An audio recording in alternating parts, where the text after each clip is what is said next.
편안한 오후 보내고 계십니까? 뉴스와이드 이상훈입니다. 정부가 이른바 응급실 뺑뺑이 문제를 해결하기 위해 오늘부터 군의관을 응급실에 배치했습니다. 하지만 응급실 운영을 축소하거나 최중증 환자가 아니면 받지 않겠다는 병원들이 계속 늘어나고 있습니다. 자, 그리고 느닷없는 계엄 발언으로 논란을 일으킨 민주당. 오늘은 독도를 내주고 자유대가 한반도에 진주할까 두렵다는 말까지 나왔습니다. 정말 이게 지금 가능한 일인지 한번 짚어보겠습니다. 자, 이런 주제들과 함께 저는 1분 뒤에 돌아오겠습니다.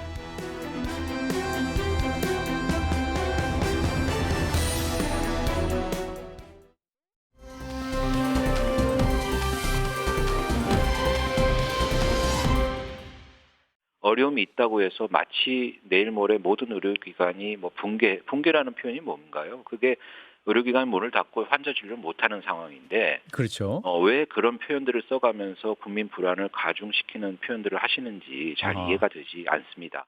저는 정부 고위직 방문을 위해서 보여주기식으로 병원을 이렇게 보여주시는 경우가 있는데 예. 아마도 고위직이 그런 곳을 방문하신 거 아닌가 싶습니다. 자, 응급실 위기단 상황 지금 계속 나오고 있고요. 지금 정치권 뒤늦게 응급실을 방문하고 찾고 물어보고 있습니다. 그리고 정부도 대책을 내놓고는 있습니다. 군의관 그리고 001을 응급실, 약간 위기에 빠진 응급실에 파견하겠다, 보내겠다 이런 얘기 계속 나오고 있거든요. 자, 그런데요. 과연 근본적인 해결이 가능한 건지에 대한 여러 가지 지적들도 나오고 있는 상황에서 사실은 요즘에 언론 보도에서 매일같이 나오는 게 이른바 응급실 뺑뺑이 사례입니다. 도대체 응급실을 갈 수가 없다. 전화를 해도 받아주는 곳이 별로 없다. 한두 시간 보내는 건 보통이다. 이런 얘기 계속 나오거든요. 사례 하나 더 있습니다, 지금요. 자, 여기 보면 40대 여성 A씨입니다. 이게 이 지난달 이게 얼마 안 됐어요. 이게 서울 뭐 쪽에서 한 가정인데, 그러니까 이분이 안약인 줄 알고 순간 접착제를 눈에다 둔 겁니다. 큰일 난 거죠. 이거는요. 순간 접착제 어떤 건지 아시죠? 그냥 바로 붙어버립니다. 이게 손에만 붙어도 굉장히 곤란해지는데 눈 안에 들어간 겁니다. 한마디로 큰일이 났죠. 119 신고합니다. 출동한 구급대 일단 응급조치를 하고요. 서울 시내 대형 병원에 전화를 돌립니다. 지금 가겠습니다. 이거 치료될까요? 받아주세요. 그러나 서울, 경기, 인천 등 수도권 20곳이 넘습니다. 대신 20곳이라고 하겠습니다. 20곳에 전화를 했으나 받아줄 수 없다는 답변을 받았습니다. 그럼 이분은 어딜 가야 되는 겁니까? 그러면 이 상황에서.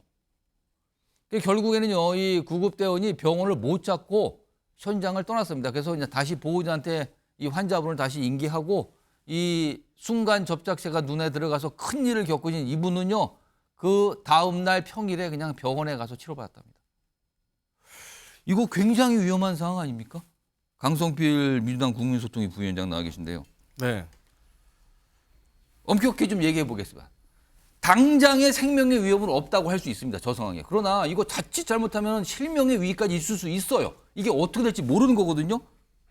근데 이런 상황에서 20곳 이상의 병원을 연락을 했는데 응급실을 갈 수가 없다. 네. 이거 어떻게 봐야 되는 겁니까, 이거를? 제가 한번 응급이라는 단어의 정의를 한번 찾아봤습니다. 그러니까 급한 대로 우선 처리함.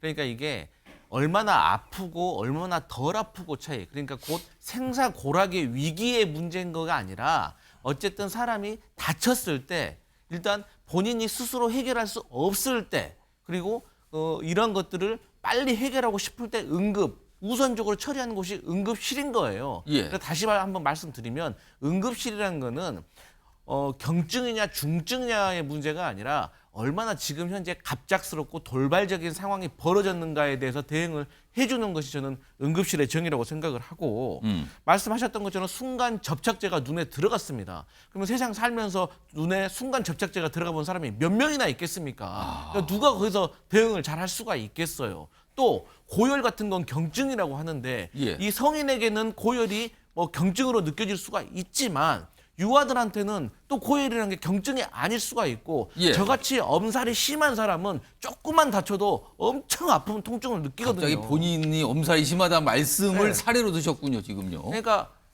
그래서 저는 이 정부가 지금 워낙 상황이 급하다 보니까 예. 어떤 변명으로 국민들을 안심시켜야 될지를 잘 모르는 것 같아요. 그래서 뭐 경증과 중증을 뭐 구분을 해서 응급실을 와달라라고 하는데 이건 명백하게 국민들이 동의할 수가 없다 이런 말씀 드리겠습니다.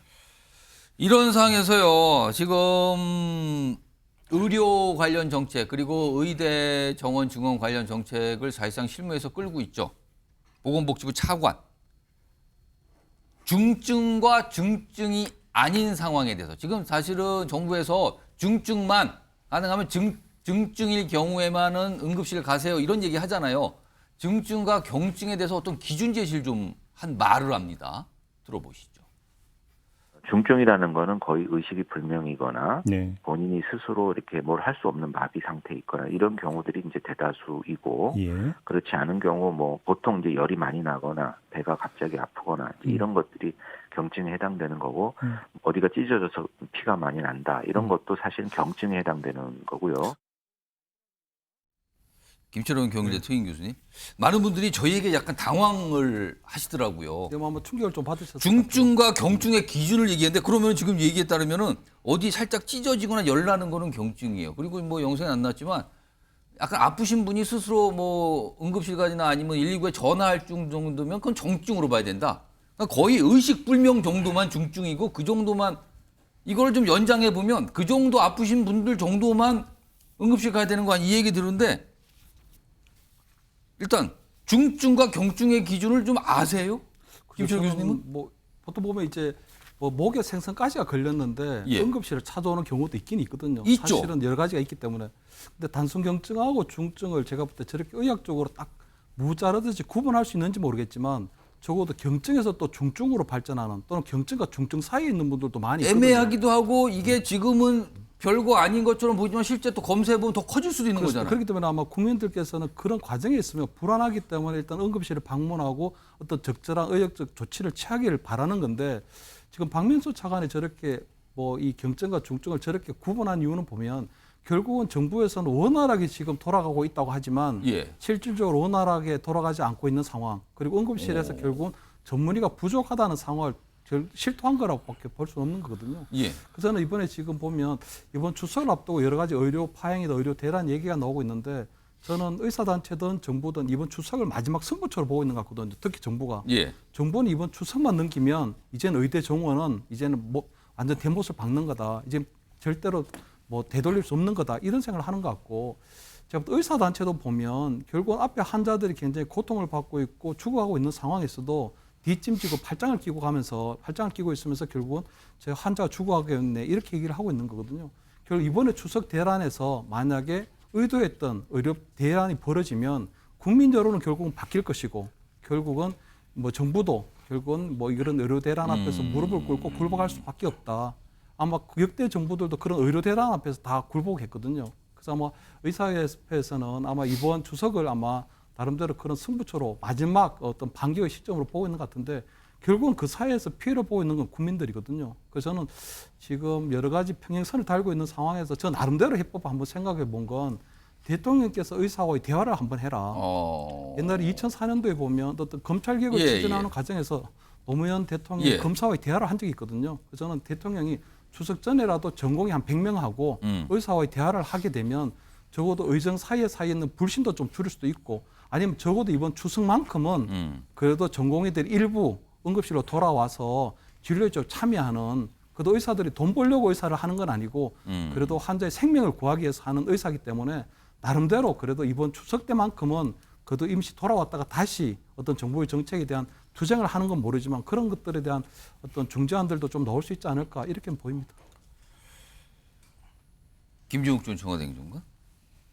지금 이제 박명수 차관이니까 정부의 기준일 수도 있어요. 근데 사실은 의사들도 중증과 경증도를 명확하게 판단하기 쉽지 않아 보이는데 이게 얼마 전에 지난달이에요. 이것도 사례로 나왔던 게 많은 분들이 이 사례를 알고 계실 거예요. 2살짜리 아이가 고열이 났어요. 근데 병원을 찾기 위해서 응급실 찾기 위해서 굉장히 어려움 끝에 간신히 찾는데 시간이 많이 걸렸거든요. 근데 뭐 치료도 받고 하지만 결국에 이제 의식불명 상태가 됐거든요. 그럼 열 나고 있는 아이거든요. 그럼 아까 그 기준에 따르면 이 아이는 경증입니다. 그렇죠. 제가 볼 땐 거의 망언이죠.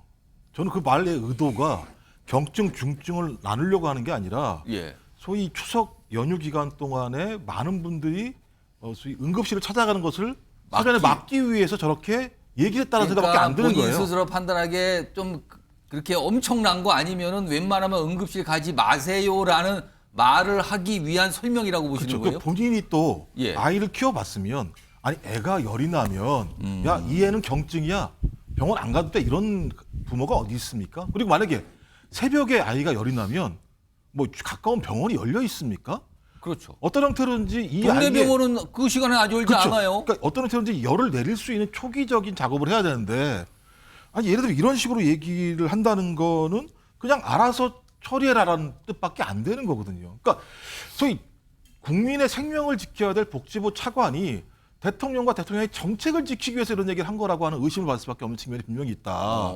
그리고 소위 이 추석 연휴 기간 동안에 진짜 자기의 아이들이 아팠을 때 어떻게 될지 이 차관 말 때문에 더 헤맬 것 같고요. 또 이것뿐만 아닙니다. 아까 안과 얘기도 나왔습니다만 추석 때 벌초 같은 거 하면 눈에 되게 많이 문제가 생겨요.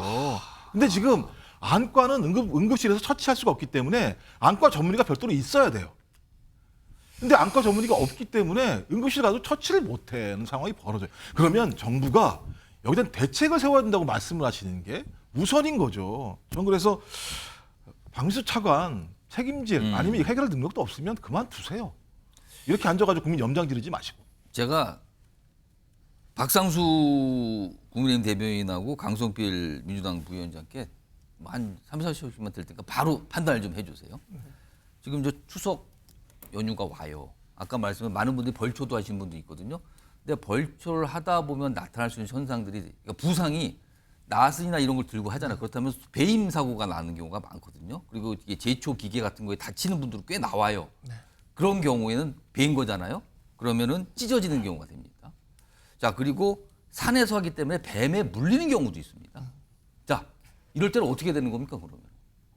당연히 치료 받아야죠. 어디 가서 받습니까? 치료를 받도록 그 역할을 해야 되는 게 당정이 해야 되는 일이라고 저는 생각을 하고 있고요. 예, 그러한 부분에 있어서 우리 당에서도 계속해서 문제 제기를 하고 있고 내일 제가 속해 있는 천목교에서 박민수 차관. 박민수 차관이랑 그다음에 이제 저희 박은식 전 비대위원이 토론회를 합니다. 아, 초청을 했습니까? 네, 내일 저녁 7시에 합니다. 저도 그럼 거기 참석을 할 거고. 지금 저 박상수 대변도 참석하시죠? 저도 참석하고 그럼 질문을 좀 김재섭 의원도 오고. 하시겠네요, 아무래도. 할 겁니다. 예, 그리고 의사단체 쪽에서도 응급의사학회 회장이신 이병민 예. 회장님도 오실 것이고 김희연 전 의협 홍보이사도 올 거라서 정말 박민수 차관이 사실은 안 오지 않을까 했는데 오신다 그러더라고요. 그래서 저는 진짜 궁금한 것은 다 한번 물어볼 생각이고 국민의 한 명으로서도 이러한 부분에 있어서 정부에서 만약에 괜찮다면 괜찮은 걸 끝까지 설명할 수 있어야 돼요. 예. 네, 못한다면 그 부분에 있어서 정말 무한 책임을 가지고 설명할 수 있어야 된다고 생각을 하고 만약에 못할 정도라면 해결하기 위해 노력해야 되는 것이고 그런 부분에서 우리 당은 당의 역할을 할 것이다. 이런 말씀을 꼭 좀 드리고 싶습니다. 강성필 부위원장께 네. 갑자기 열이 나거나 네. 아까 말한 대로 벌초를 하는 과정에서 부상을 입거나 뱀에 물릴 수도 있고 이런 상황은 언제든지 추석 때 있을 수 있습니다. 그리고 예를 들어서 많은 분들이 명절 때 특히 이제 응급실이 굉장히 붐비거든요. 그럼 그럴 때 특히 야간 때 어떻게 되는 겁니까, 그러면? 일단 정말 이런 말씀 드리기 죄송한데 일단 국민들께서 일단 본인들 스스로 상비약을 많이 구매를 하셔야 됩니다. 왜냐하면 지금 말씀하셨다시피 응급실에 가도 지금 치료를 받을 수가 없는 상황이 벌어질 가능성이 매우 높습니다. 그런데 제가 좀 찾아보니까 이 과거에요. 작년 설 연휴 때는 응급 환자가 6만 명이 발생했거든요. 예. 연휴가 3일이었습니다. 하지만 이번 추석 연휴는 5일입니다. 그러니까 더 많은 환자들이 발생할 가능성이 매우 높은데 그 이유를 찾아보니까 명절에는 음주를 많이 하고 음주가 증가하고 과식이 증가하고 차량 이동이 증가하고 예. 명절 음식을 하다 화상 환자가 많이 증가하고 또 성묘로 왔다 갔다 하다가 낙상 환자까지 증가하기 때문에 이런 환경에 맞는 나름대로 상비약을 조금 구매를 하셔서 본인 스스로 지키는 노력을 좀 하셔야 될 것 같고 또 평소에 응급실을 그래도 한번 최대한 평소에 미리서 좀 확인을 해두는 것이 그나마 지금 상황에서 최선의 길이라 저는 그렇게 생각합니다. 아무튼 사례는 계속 나오고 있고요. 몇 가지 이제 오늘부터 병원들이 약간 축소 운영하고 뭐 이런 얘기가 나오거든요. 뭐 그 내용 좀 준비돼 있는데 앞서서 이 구급대원 그리고 이제 뭐 병원 측 얘기도 있고요. 환자분들 얘기도 있습니다. 좀 영상으로 묶었습니다. 들어보시죠. 119에서 카트를 해서 저희한테 연락이 온 거예요. 그러니까 119도 마찬가지로 자기네들이 뺑뺑이를 돌아야 되는 상황이다 싶으면 일단 거부를 해요. 저희도 요즘은 아예 차라리 공차 말고 그냥 본인 스스로 가는 게 지역으로 빠를 수 있다라고 직접 찾아가면 병원에서 차 얘기를 안 해요. 초중증 환자들은 봐야 되니까 그거는 최후의 보도로 남겨놓고 중증 환자를 계속 보기 위해서는 그렇게 할 수밖에 없어서. 나는 지금 여기서 수술하고 안 환자거든. 그래서 너무 아파서 지금 왔어요. 목요일날 병이 생겼다 하면은 큰일 나는 거죠. 일단 아프면 안 되겠다. 근데 아픈 게 마음대로 안 되잖아요. 뭐 어른들은 어떻게라도 뭐 참고 견디겠는데 애들이 생각하면은 진짜 눈물이 터는. 자, 지금 각 병원들이 어떤 계획들을 얘기하고 있어요. 그리고 이미 계획에 들어간 병원도 있고요. 화면을 좀 정리해 보겠습니다. 전국에 이제 응급실을 갖고 있는 큰 병원들이죠. 축소 운영을 하고 있는 병원들이 있는데 일단 여기 보시면 이렇습니다. 여기 대표적으로 건국대 충주병원은 평일, 야간 및 휴일 운영 한시적 중단. 강원대병원은 성인, 야간 응급진료 중단. 그러니까 밤에는 성인들 안 받는다는 거잖아요. 그리고 소아 응급진료만 정상적으로 운영하고 세종 충남대병원은 30일까지 성인 야간 진료 불가능. 여기 아주대병원 아까 나왔었죠. 매주 오전, 목요일 오전 7시, 다음날 오전 7시, 뭐 CRP 필요한 환자 등 초중증 환자만 수용. 이대 목동병원 매주 수요일 성인 야간 진료 제한. 뭔가 약간씩 차질을 빚고 있는 거죠. 원래는 다 했어야 되는 건데. 그리고 여의도 성모병원은 추석 연휴 운영 중단 검토한다는 얘기가 좀 나오고 있어요. 보도를 통해서 알려지고 있습니다. 이런 상황에서 정부도 이걸 알고 있죠. 이런 병원들이 약간 여의치 않다는. 그래서 오늘부터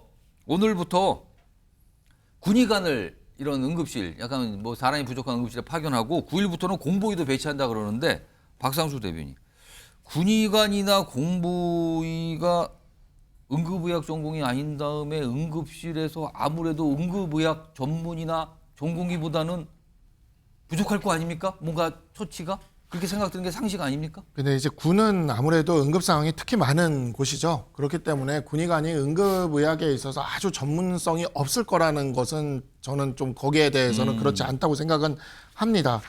다만 이제 우리가 이제 이와 같은 응급의학이 지금 위기에 빠지는 것은 그 배후에 있는 지금 진료과들도 위기가 있기 때문에 이 응급의학의 위기가 온 것이기 때문에 이러한 부분에 있어서 이 문제를 단순한 문제로 보기는 좀 어렵다. 그리고 두 번째로 우리 국회의원분들 연찬회에서도 나온 이야기지만 우리 당 의원들도 이야기를 한 것이지만 이거는 딱히 사실 친한 이런 것도 없습니다. 왜냐하면 저도 지역의 당협위원장을 하고 있고 지역구를 갖고 있는 사람들은 지금 다 지역민들한테 이러한 이야기들을 듣고 있습니다. 그래서 당시에 이제 연찬회에도 나왔지만 내년에 당장 군의관과 공보위가 배출되질 않습니다. 그러니까 지금 현재 이와 같은 유급 사태가 장기화되고 이렇게 될 때 군의관과 공보위가 배출되지 않으면 지금 파견하는 군의관과 공보위 문제도 내년에는 그것도 어려운 상황이 올 수가 있는 것이죠. 그렇기 때문에 그래서 우리 당에서는 이러한 부분에 있어서 민주당과 그때 여야 대표 회담에서 2025년도 정원에 대해서는 더 이상 논의할 수 없다라고 해서 어찌 보면 정말 여야 정이 2025년도 정원 증가에 대해서는 합의를 본 겁니다. 우리 정치에서 이런 일이 거의 없었는데 여야 정이 합의를 본 거예요. 그러니까 왜냐하면 어차피 이 의대 증원이라는 문제는 민주당 정부에서 이미 추진을 했었거든요.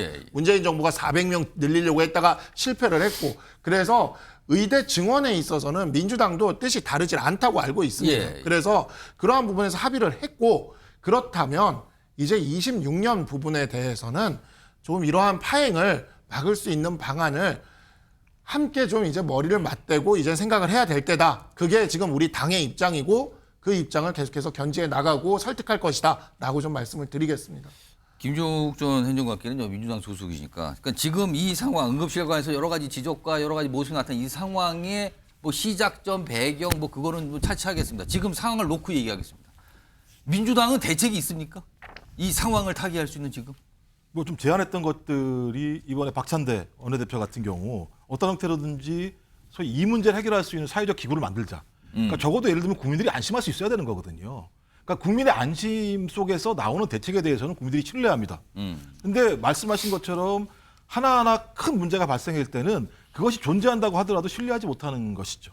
좀 그랬을 때 소위 의료계에 대한 신뢰가 붕괴됐을 때 그 얘기는 의료계만 붕괴되는 게 아니죠. 정부에 대한 신뢰도 붕괴되는 측면이 분명히 있기 때문에 저는 그 문제와 관련해서 지금 당장 해결할 수 있는 방법이 없기 때문에 아마 정부도 군의관이나 공보의 같은 경우 같은 거 이렇게 보내는 거라 생각이 드는데 없는 것보다야 있는 게 나을 수 있겠죠. 근데 병원도 마찬가지입니다만 전공의가 빠져나가니까 전문의가 커버할 수 없죠. 명절이라고 하는 아주 특수한 상황에서는 어쩔 수 없이 병원이 거짓말할 수 없잖아요. 다 오시라고. 이런 일이 발생한 거죠. 근데 제가 볼 때 이 문제를 가지고 민주당한테 물어보시면 할 얘기가 없는 게 이렇게 하지 말아야 된다고 미국도 계속 얘기했었어요. 민주당은.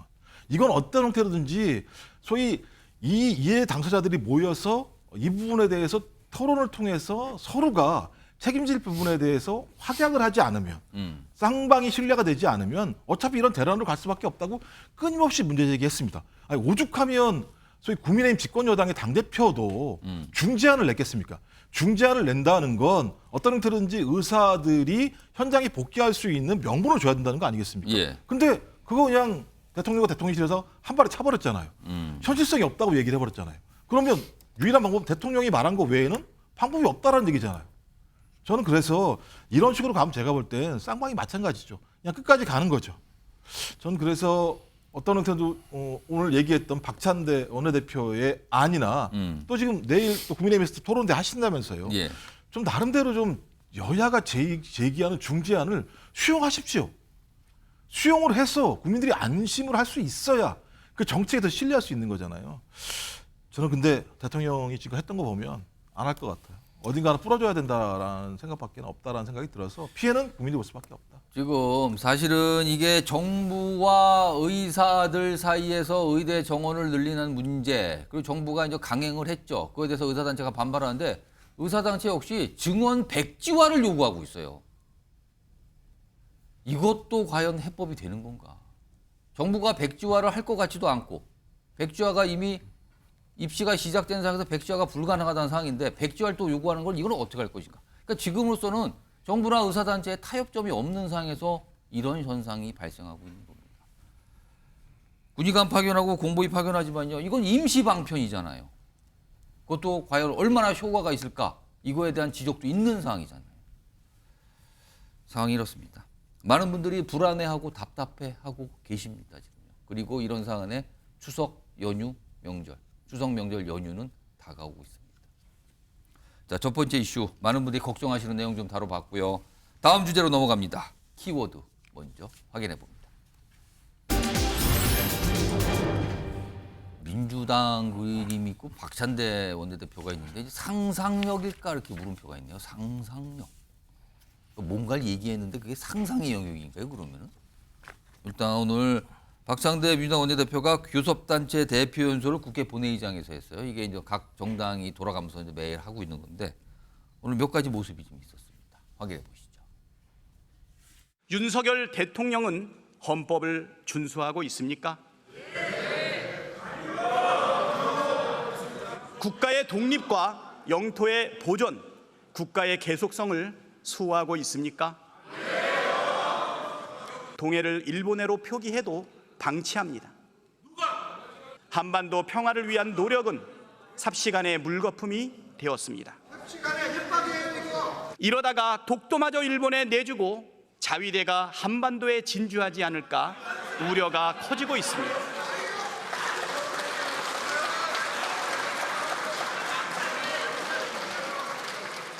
다섯째, 헌정 질서의 위기입니다. 도둑을 경찰서장에 임명하고서 자, 원래 이제 야당이 정부나 여당을 상해서 굉장히 강한 발언을 하죠. 근데 요즘에 보면은 이제 계엄 얘기, 이재명 대표가 얘기한 계엄 얘기가 이제 약간 파장을 일으킨 상황에서 지금 박찬대 원내대표가 뭐 일본과의 어떤 관계 이걸 좀 비판하면서 한 말인데 박상수 대변인 우리가 독도를 내주고 자위대가 한반도를 주둔한다 할 우려가 있다. 이게 정말 가능한 겁니까?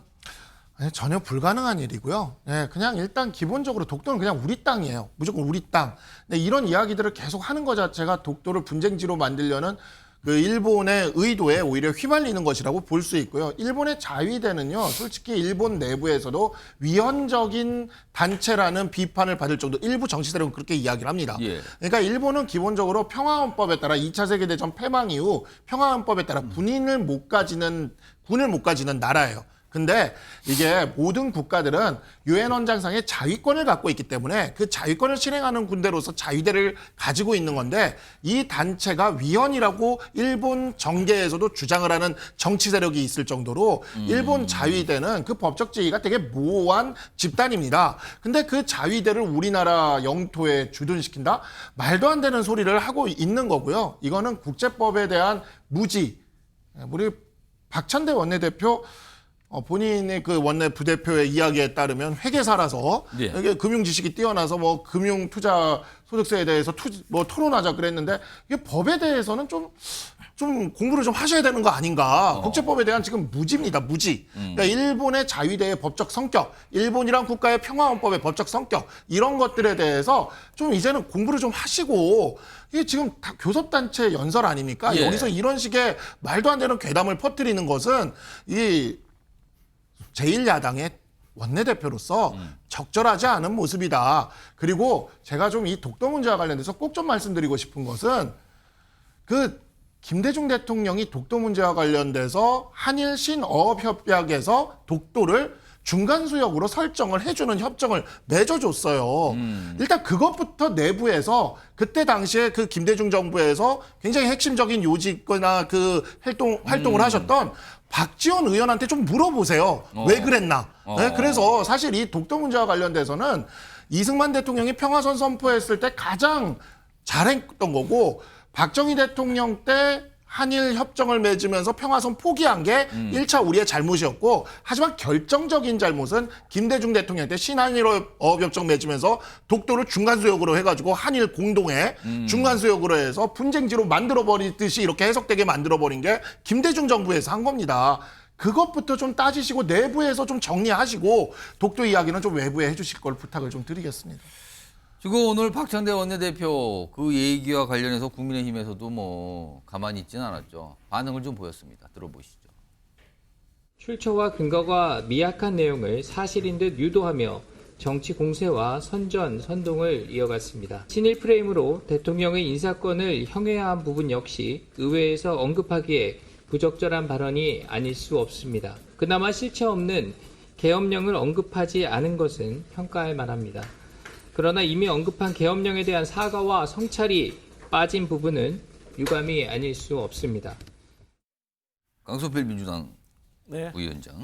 지금 뭐 국민의힘에서는 뭐 이게 선동이다 지금 막 이런 거 하다 이런데 아니 뭐 야당이니까 야당 입장에서는 정부의 대일 외교에 더 비판을 할 수 있습니다. 지적할 수 있는데 교섭단체 대표이랑 굉장히 공식적이고 이제 그 말에 무게가 있는 자리에서 사실은 어떻게 보면은 독도를 내주고 자기다가 한반도에 주둔할 우려가 있다라. 약간 음모론 같고 약간 극단적인 얘기인데 이런 얘기를 꺼내는 건 왜 그런 겁니까?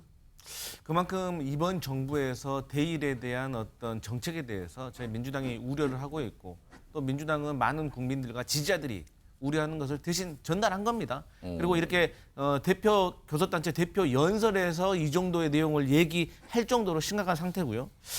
앞서 우리 박 변호사님께서 말씀하셨지만 그럼 김대중 군대 잘못했던 일들이 있다고 하면 그때 야당 역할 제대로 못 하신 겁니다. 그리고 그 다음에 여당이 되셨으면 그때 바로 잡으셨어야죠. 만약에 그게 잘못됐다고 하시면. 그리고 최근에 신장식 그 조국혁신당 의원이요. 지금 우리나라 국가 안보의 핵심적인 역할을 하고 계신 김태호 차장의 과거 얘기를 들어보면 네. 이분이 뭐 글을 보면은 일본의 보통 국가를 주장하고 있다라고 말씀을 하셨어요. 이게 자위대에 대한 얘기 아니겠습니까? 그게 지금 현재 이 중일마, 그러니까 중요한 건 일본의 마음이라고 이 정부의 대일 외교의 프레임을 이 세 글자로 설명해 줄 수 있는 현 상황이라고 보고 있고요. 그 외에도 일본 강제 동원에 대한 배상 책임을 우리 윤석열 대통령께서 일본과의 관계 개선을 위해서 조금 양보하신 면이 있다. 여기에 대해서 우리는 우려하지 않을 수 없고 위안부 할머니와 관련된 3자 변제도 지금 우리가 반잔을 채웠는데 저쪽에서 반잔 채웠습니까? 반잔 채우지 못했습니다. 그리고 이 사도 광산의 강제동원 표기라든가 여러 가지 문제들이 있기 때문에 저희 야당으로서는 여기에 대해서 이렇게 심각한 위중한, 엄중한 표현을 써서 우려를 나타내는 것이다. 말씀하신 것처럼 독도를 우리가 지운다고, 우리가 아무리 뭐 자위대가 주둔을 할 것 같다고 우려한다고 해서 저는 독도가 일본 것이 될 거라고 생각하지는 않습니다. 하지만 야당의 역할은 혹여라도 있을 수 있는 가능성에 대해서 정부에서 바른 길로 갈 수 있도록 조금 이렇게 지적하는 것이 야당의 역할이라 좀 이런 선에서 이해하시면 될 것 같습니다. 그 사실한 게 하나만 좀 예. 확인 말씀드리면 자유대는 지금 아직까지 문제가 있는 조직입니다만요. 이번에 자민당이 내부에 합의한 내용이 있습니다. 자유대를 헌법에 집어넣기로 했어요. 그러니까 평화헌법을 위반하는 행위들이 벌어지고 있습니다. 그러니까 저는 예를 들면 지금 국민의힘이 민주당에 대해서 공격하는 것보다 더 중요한 건 일본의 변화 과정에 대해서 정확히 보는 거예요. 그럼 그런 부분이 있으면 국민의힘이나 정부가 명확하게 비판을 해야 되는 거죠. 어떻게 평화헌법을 위반할 수 있는 내용들을 헌법에다 넣으려고 집권 여당이 그런 내용들을 합의하고 있느냐, 그리고 총리 후보들이 그걸 나서서 통과시키겠다고 얘기를 하고 있느냐, 이런 것들을 하지 않으니까, 이런 얘기들을 비판하지 않으니까 민주당 입장에서는 그럼 예를 들면 일본 입장을 다 동의하는 거야라고 문제 제기하는 거예요. 같이 가시죠, 이런 부분 같은 경우는. 예, 한 말씀하세요. 말씀만 좀 드릴게요. 이 문제와 관련돼서는 일본이 평화헌법에 자위대를 넣으려고 하는 시도는 하루 이틀이 아니에요. 문재인 정부 있을 때, 아베 총리 있을 때도 했던 시도고, 심지어 그때는 개헌선 이상을 갖고 있었는데도 일본이 못했어요. 왜 못했냐?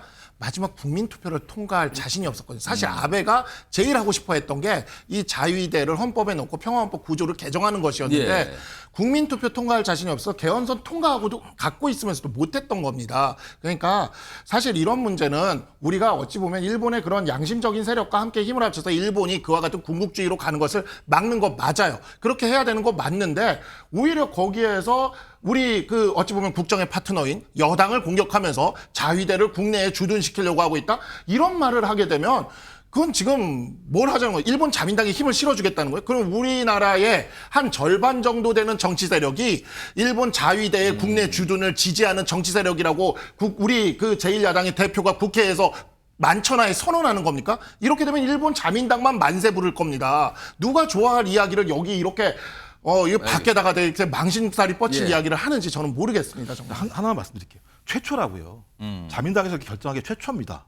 그러니까 저부터 우리는 의구심을 가지고 대해야 된다라는 거예요. 말씀하신 것처럼 일본이 영토 야욕을 가지고 있고 지금 자기들 스스로가 예를 들면 방위상이 공식적으로 나와가지고 야 독도는 우리 땅이니까 훈련하지 말라고 얘기하는데 국방부 장관이 한 번도 대응을 안 하고 있는 상황들이 벌어지고 있다는 거예요. 그냥 그렇다면 이럴 때일수록 오히려 국민의힘이나 정부가 민주당에게 같이 공동 대응합시다라고 말씀하시면 아니 박찬대 원내대표가 나와서 저런 얘기 하겠습니까?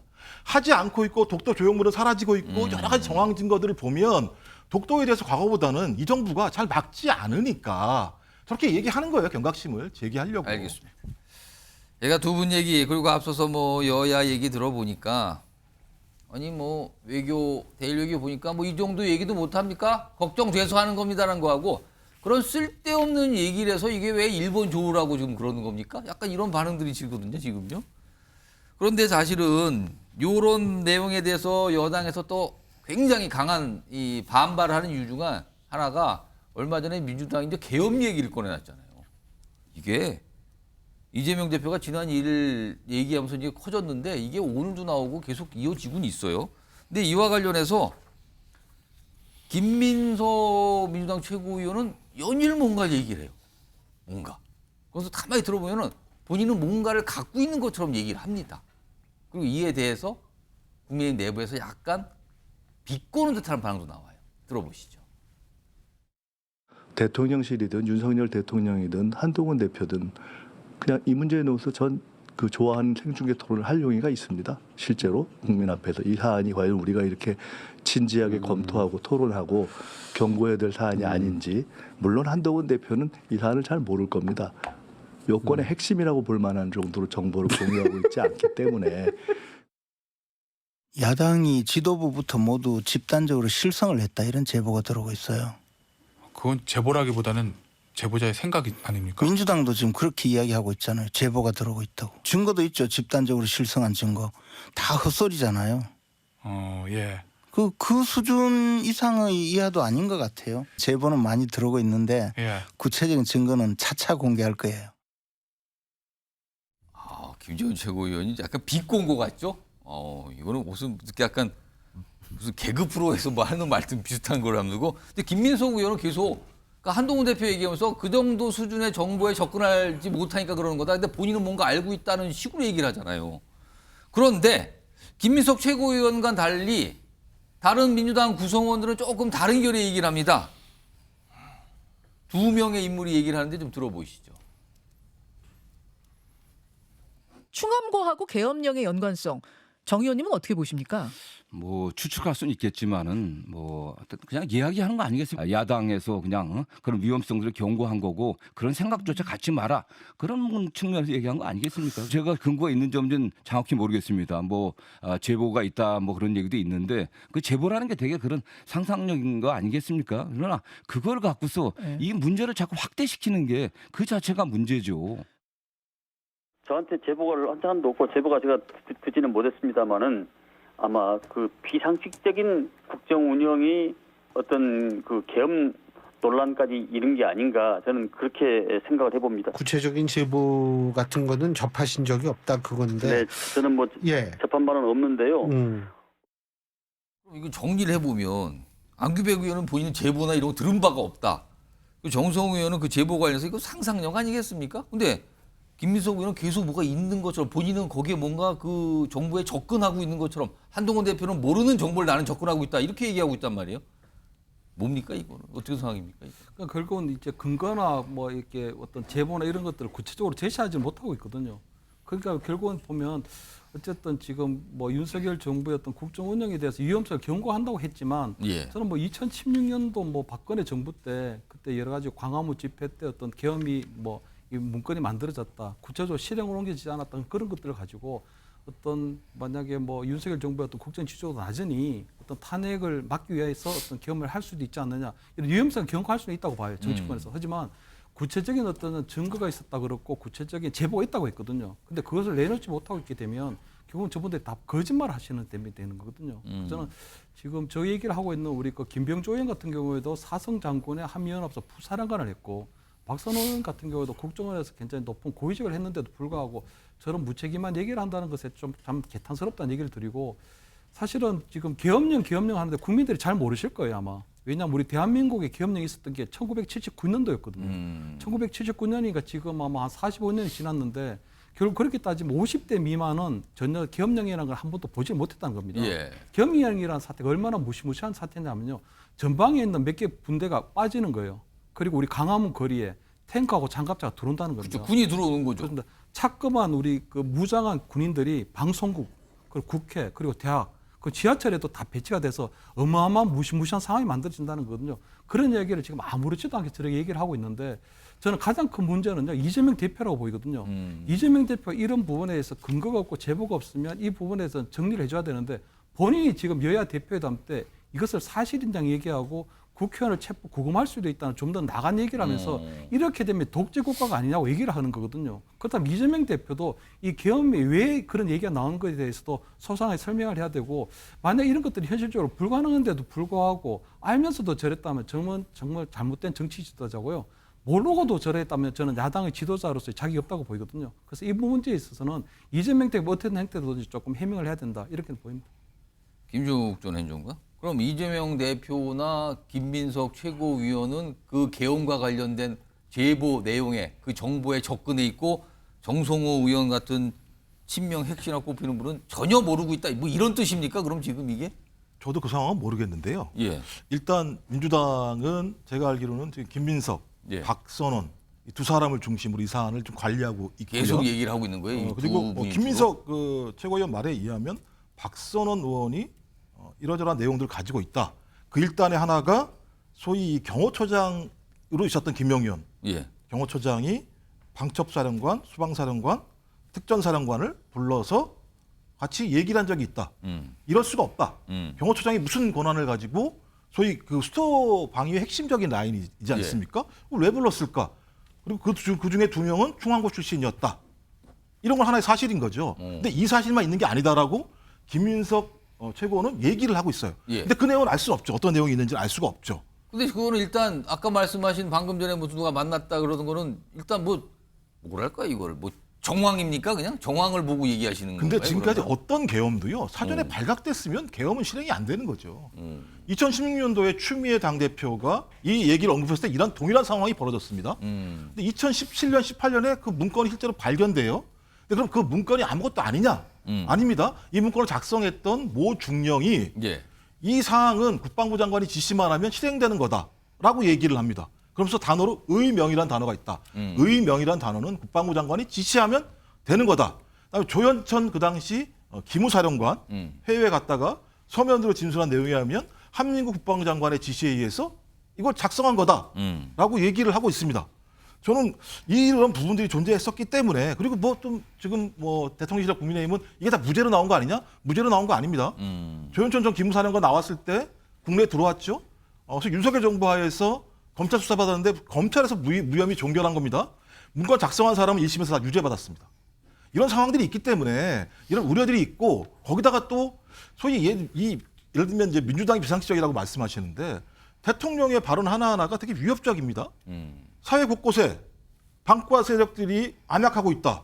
그러니 국민항전을 할 수 있는 방법을 강구해라. 그다음에 국회가 개원되는데 참석을 하지 않고 있는 이런 여러 가지 상황 자체가 상식적이지는 않다. 그런 부분에서 소위 경고 차원에서 얘기를 한 거고 말씀하신 것처럼 김민석 의원이든 박선원 의원이든 이 부분에 대해서 본인들이 나온 정보가 있으면 얘기를 해야겠죠. 이제 앞으로는. 지금 김민석 최고위원 토론하자 그랬거든요. 김진영 교수님. 이거 갖고 토론하자고. 근데 토론하려면 자료가 있어야 토론하는 거 아닙니까? 저는 토론을 하는데 저는 이 한동훈 대표하고 할 건 아니라고 보고요. 왜냐하면 급이 틀리니까. 근데 저는 김민석 의원이 적어도 토론을 임하려면 적어도 본인이 토론에 임할 만한 소재는 내놔야 된다고 보이거든요. 그렇다면 정확하게 어떤 제보가 있었고 어떤 구체적인 게 있다든가 아니면 어떤 문건이 있다든가 이런 것들이 좀 나와야 되는데 자꾸 2016년도 상황을 비교하는데 그때 같은 경우에는 광화문에 그때 수십만 명의 어떤 촛불 집회가 열리고 그런 상황이 어쨌든 탄핵이 되기 직전이었기 때문에 굉장히 국가적인 소요 사태로 발전할 수도 있는 부분이 있고 그렇다면 사실 어떤 안보를 책임지는 최고위직들은 어떤 계엄이라고 하는 어떤 경비계엄이든 비상계엄이든 그런 부분들을 고려할 수밖에 없는 부분이 있거든요. 만약 그런 것들이 실행에 옮겨지려면 실질적으로 전방에 있는 군 부대를 몇 개를 빼고 한 이런 것들이 구체적인 출동이라든가 이런 것들이 돼야 되는 건데 그런 것들을 가지고 지금 2023년 지금 와서 비교하는 거는 저는 조금 어불성설이라고 보이거든요. 그래서 저는 지금 김민석 의원의 어떤 토론에 이런 것들도 굉장히 이런 계엄이라고 하는 부분을 자꾸 확대시키는 외에는 아무런 의미가 없다 이런 보입니다. 지금 사실은 이 상황이 여야 그 넘어서는 사실 대통령실과 야당 굉장한 대립 관계잖아요. 사실은요. 국회가 개원이 됐지만 야당에서 정부에 상한 압박 계속되고 있고요. 그리고 대통령실에서 윤석열 대통령은 사실 개원식도 참석하지 않은 상황. 그러니까 굉장한 거리감과 어떻게 보면 서로를 향한 적대감 있는 상황에서 갑자기 계엄 얘기가 툭 나오고 독도를 일본에 내줄 수도 있는 거 아니냐? 자위대가 우리나라에 와 있는 것 주둔할 수 있는 거 아니냐? 이런 얘기까지 나오는 상황이에요. 굉장히 극단적인 주장과 의심이 나오는 거죠. 일단 이 얘기였고요. 그리고 다음 준비된 내용은요. 이게 인사청문회가 끝나긴 했어요. 인권위원장을 새로 뽑아야 되는데 그 후보자 되신 분이 인사청문회 때 어제 한 얘기가 있는데 오늘 이 얘기 참 많은 분들이 하시더군요. 약간 놀랐다는 반응을 좀 보이신 분도 있고요. 안창호 후보자인데요. 어떤 얘기를 했는지 좀 들어보겠습니다. 차별금지법이 도입되면 정말 에이즈 항문암, A형 감염 같은 질병이 확산됩니까? 제가 본 여러 자료에 의하면은 그런 충분한 자료가 있습니다. 최근에 23년도가 어떤 통계가 있는 걸로 알고 있습니다. 동성애는 사회주의 혁명, 공산주의 혁명의 중요한 핵심적 수단이다. 이런 주장이 있습니다. 제가 그런 것들을 듣고 또 여러 가지 상황을 비추어 볼 때 가능성이 제로라고는 저는 생각하지 않습니다. 창조론은 무엇인가요? 하나님께서 천지를 창조하셨다. 그 말씀입니다. 그걸 과학적으로 어떻게 교과서에서 가르치나요? 반면에 진화론에 대한 과학적 증명이 저는 없다고 생각을 합니다. 빅뱅 이론도 안 믿으십니까? 빅뱅 이론보다는 저는 창조론을 믿고 있습니다. 뭘 믿으신다고요? 창조론을 믿고 있습니다. 빅뱅 이론에 자, 지금 몇 가지 내용이 지금 흘러갔죠, 지금요. 강성필 부위원장? 네. 어제 안창호 후보가 한 얘기 중에 가장 이 강성필 부위원장 귀를 잡거나 약간 충격적으로 들으신 내용은 어떤 겁니까?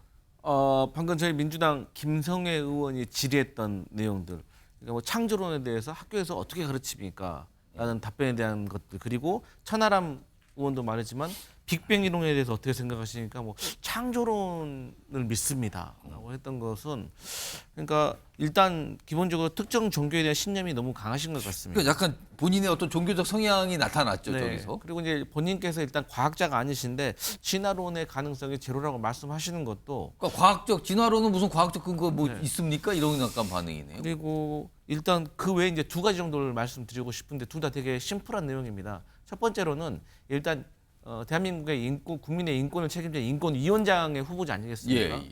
대화가 안 통합니다. 그러니까 제가 질의 내용을 처음에 스킵을 하면서 보다가 재밌어서 계속 보게 되더라고요. 그러니까 일단 기본적으로 이분하고 질의를 하신 의원들의 어떤 후기를 들어보시면 벽에 대고 얘기하는 것 같다. 그러니까 상당히 새로운 어떤 분이신 것 같다. 기존에 이제 뭐 인사청문회 후보자들을 보시면 어떤 뭐 자녀에 대한 자료라든가 그 제출을 왜 안 하냐 하면 이런 일반적인 다툼이지 않겠습니까? 버티기라든지. 근데 이분은 상당히 새로운 어떤 형태의 어떤 후보자였다. 그래서 상당히 좀 당황스러워 하시는 경우가 많았고, 그 증거로서 이분께서는 그 어떤 질문에 대해서도 뭐 제가 잘 알지 못하니 알아보고 말씀드리겠습니다. 그리고 알고 있는 내용은 알고는 있지만 논란이 있으므로 제가 뭐 토론을 통해서 말씀드리겠습니다라는 식으로 모든 질문에 대한 대화에 대해서 마스터키를 가지고 계십니다. 그래서 그러다가 이제 가끔씩 또 저렇게 어떤 진화론, 창조론, 어떤 차별금지법이라든가 여러 문제가 나와서 어쨌든 대한민국에서 종교의 자유가 있습니다. 그래서 거기에 대해서는 절대 비난할 마음은 없지만, 어쨌든 그럼에도 불구하고 특정 종교에 대해서 너무 심취해 계시면은 그것은 조금 국민의 인권을 지키기엔 조금 부족하지 않을까? 그런 그러니까 약간 듭니다. 종교와 관련된 얘기도 있지만 아까 들어보시면 동성애 관련된 질문도 많이 나왔거든요, 어제. 네. 근데 그거에 대해서 사회주의 혁명하고 동성애를 약간 연관을 짓는 듯한 의견을 보였거든요. 그러니까 이제 뭐 사실 이제 차별금지법이라는 거는 우리 국회에서 아주 오랫동안 논쟁이 있었던 법안인 건 맞습니다. 그리고 일부 어떤 특정 어떤 종교 단체에서 여기에 대해서 반대를 하고 있는 것도 맞고, 그 어떤 일상 그 선상에서 어떤 동성애 문제가 제기되고 있는 것도 맞지만, 이분은 갑자기 차별금지법이 통과되면 마르크시스트, 파시스트가 활개를 쳐서 공산주의 혁명에 이용될 거다라고 말씀을 하셨어요. 그러니까 이제 제가 그래서 그거 말을 들어보면 굉장한 본인의 어떤 소신인 것처럼 맞습니다. 느껴지기도 하거든요. 그 얘기가. 상당히 차분하고 확신에 가득 찬 예. 어떤 그런 말투신데, 그래서 제가 뭐 나름대로 뭐 마르크시스트, 파시스트 유물론 뭐 찾아봤는데 이게 어떤 연관성이 있는가 찾기가 매우 어려워서 아직도 궁금한 마음이 있고, 어쨌든 결론적으로는 어쨌든 대화가 어쨌든 잘 통하지 않는 분이 국민의 인권을 책임지는 자리에 가는 것이 맞느냐에 대한 의문이 남아 있습니다. 박상수 국민의힘 대변인, 살짝 이제 이 안창호 후보를 놓고 이런저런 얘기들이 오늘 좀 있더군요. 뭐 보니까 본인의 종교적 신념도 강하고 어떤 뭐 본인의 소신 이런 것도 뭐 밝히고 있는데, 다 들으셨잖아요, 지금. 인권위원장으로서 적합한가, 이거 어떻게 좀 판단하십니까? 제가 안창호 재판관, 안창호 이제 후보자죠. 전 헌재 재판관이십니다. 이분과 관련돼서 굉장히 좀 아주 특징적인 헌법재판소 재판관 시절에 판례가 하나 있어요. 그래요? 뭐냐면은 이제 간통죄 위헌 결정이 나왔을 때 박근혜 대통령 탄핵 심판의 재판장이셨던 이정미 재판관님과 이 안창호 재판관님 두 분이 소수 의견으로 간통죄 형사처벌은 합헌이라는 결정 소수 의견문을 쓰셨습니다. 그 소수 의견문은 간통죄와 관련돼서 법학에서 논의를 할 때 반드시 빠지지 않고 언급되는 글이에요. 거기에 이제 안창호 재판관과 이정미 재판관이 뭐라고 쓰셨냐면 이런 이야기를 쓰셨어요. 결혼을 한 남녀는 성적 자기 결정권이 기본권으로서 고려 대상이 되지 않는다라고 쓰셨어요. 그러니까 결혼을 해서 가족을 가지게 되면 성적 자기 결정권이라는 기본권을 주장해서는 안 된다는 이야기를 우리 헌법재판소 판례에 남기신 분이거든요. 자, 그런데 사실 이 부분이 제가 이 판결을 보면서 좀 신기하긴 해서 이 두 분이 왜 이렇게까지 쓰셨을까 해서 주변에 제가 법조계에 있는 분들한테 여쭤보니까 예. 두 분이 아주 독실한 크리스찬이다라는 이야기를 하시더라고요. 아까도 창조론 얘기하고 그렇죠. 그렇게 그 보이거든요. 맥락이 사실 저는 좀 이게 느껴지는 답변이라고 보이기는 하고요. 저희가 이제 노소영 판결에 대해서 국민들이 굉장히 지금 굉장히 환호를 하고 있지 않습니까? 예. 사실 이 노소영 판결이 되면서 이렇게 이런 부분이 높아지게 된 거, 위자료가 높아지게 된 것이 간통죄가 위헌 결정이 되면서 형사처벌 대상에서 빠졌기 때문입니다. 우리는 지금까지 인권이라는 측면을 어떻게 생각을 해왔냐면 이 성적 자기 결정권 같은 것처럼 개인의 자유권이나 이런 것들을 확장시키는 것을 인권이라고 생각을 해왔어요. 그런데 그에 대해서 그렇지만은 않다. 제도가 유지됨으로 인해서 지켜지는 인권도 있다라는 것을 짚어준 분이 바로 이 안창호 후보자와 이정미 전 헌재 재판관님이시거든요. 그래서 저는 인권위원회라는 곳이 그 합의제 기구입니다. 위원장이라는 사람이 뭘 결정한다고 다 이렇게 결정이 되는 게 아니에요. 그런다고 봤을 때 사실 어찌 보면 그동안 우리나라에서 인권이라는 측면이 너무 어떠한 그 자유권과 자기결정권의 측면을 확대하는 것만을 예. 인권이라고 생각해 왔는데 그에 대해서 이렇게 중심을 잡아줄 수 있는 계기가 될 수도 있지 않을까 싶습니다. 다만 성속은 분리돼야 되는 것이 맞기 때문에 그 부분을 이렇게 공개적으로 언급하는 것은 좀 잘못된 거긴 하지만 한편으로는 민주당 의원들이 이러한 것들에 대한 대답을 어느 정도 예측하면서 질문한 것 같아요. 근데 그러한 것은 오히려 다양성을 존중해야 되는 인권위원장의 그 청문회에서 민주당 의원들이 이런 질문을 하고 이것을 조롱하듯이 웃고 굉장히 저기저기 보면 조국혁신당의 신장식 의원은 하늘 보면서 웃듯이 비웃듯이 하거든요. 이러한 부분이야말로 오히려 인권 감수성이 굉장히 낮은 부분이다. 어떤 사람의 생각과 사상을 가지고 비웃음의 대상으로 삼는 것은 그것이 오히려 인권 감수성이 낮은 부분을 민주당과 조국혁신당의 청문회 위원들이 보여줬다라고 생각을 합니다. 지금 강성필 부위원장, 박상우 대변인인데 강성필 부위원장은 도통 이해를 할 수 없다 저분을. 근데 박상우 대변인은 가만히 보면 이해되는 구석이 많습니다. 약간 다르게 시각을 보여주셨어요. 아무튼 뭐 어제 많은 분들이 좀 주목을 하고 오늘도 얘기를 많이 하시더군요. 그러면서 어떤 분은 그런 얘기를 하더라. 그리고 어떤 분은 놀랐다. 저런 얘기를 하는 거. 뭐 이런 반응들이 있어서 오늘 좀 소개해드렸고요. 다음 주제. 이 주제도 사실은 굉장히 날이 서 있는 주제인데 관계되신 분이 계속 반응을 보이네요. 넘어가 보겠습니다. 경제 공동체 얘기가 나오고 있습니다. 문재인 전 대통령 그리고 딸인 문다혜 씨 관련된 내용. 지금 검찰 수사가 진행 중이죠. 문재인 전 대통령의 전 사위와 관련된 문다혜 씨 전 남편과 관련된 내용입니다. 이른바 취업 특혜 의혹이죠. 이게 뭐가 있는 거 아니냐 지금 검찰 들여다보고 있어요. 그리고 문다혜 씨와 관련된 어떤 금전적인 뭐 거래랄까요? 큰 목돈이 이렇게 막 뭐가 뭐 도달을 하고 막 이런 거에 대한 또 내용도 좀 나오고 있는데 이와 관련해서요. 일단 여야의 반응부터 좀 들어보겠습니다. 두 번째는 생활비를 대줬다라는 것도 저는 검찰에서 흘린 근거 없는 낭설이라고 생각합니다. 전 사위는 독립적인 생계를 갖고 회사에 계속 다녔어요. 타이 이스타젯에 취업하기 몇 달 전까지, 불과 서너 달 전까지도 회사를 계속 다녔던 분이에요. 따로 살고 있고. 진짜 경제 공동체는 윤석열 대통령과 그 장모분이 진짜 경제 공동체죠. 특혜 채용 의혹은 너무나 사실관계가 명백합니다. 원칙대로 수사만 하시면 됩니다. 누구 편을 들라는 얘기가 아닙니다. 수사를 법과 원칙에 따라서 하고 있는데 윤석열 대통령이 담당 검사나 검찰총장을 불러서 내가 은혜를 갚아야 되니 이 수사는 하지 말라고 그렇게 지시를 해야 되겠습니까? 뭐 저런 얘기가 나왔어요. 이런 상황에서 얼마 전에 본인과 관련된 수사잖아요. 여러 가지. 그리고 전 남편에 대한 수사인데 이와 관련해서 본인이 입장을 냈었는데 또 한 번 냈습니다. 입장을 화면으로 확인해 보죠.